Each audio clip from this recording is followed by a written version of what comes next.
dating ng Diyos.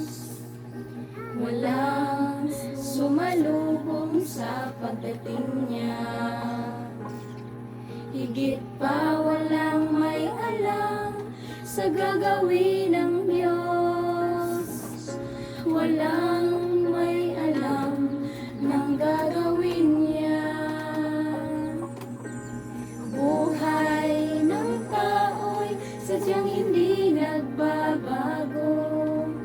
Kasama natin ang Diyos, gayang karaniwang tao.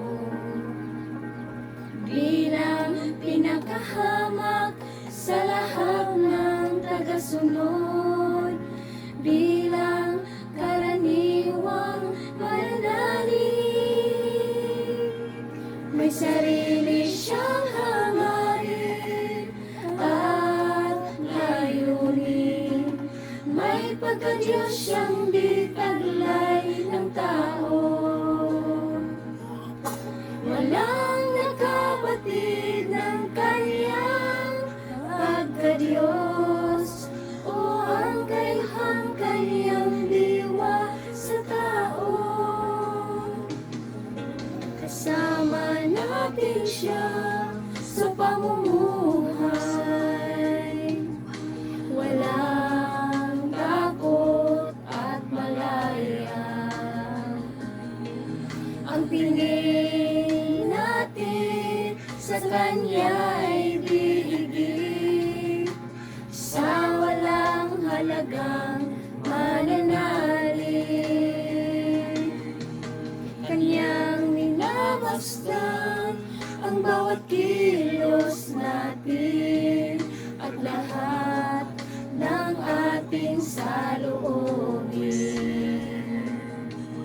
Ang lahat ng to ay lantad sa harapan niya. Ang lahat ay hayag sa harap niya. Walang may pakialam sa pag-iral ng Diyos. Walang nakaisip sa tungkulin niya.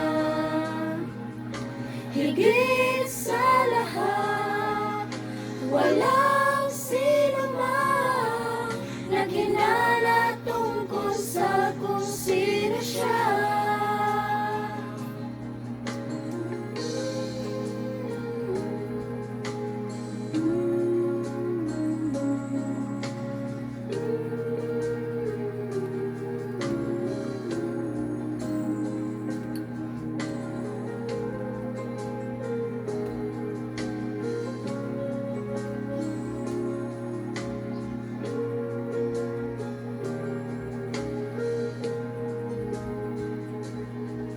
Nagpatuloy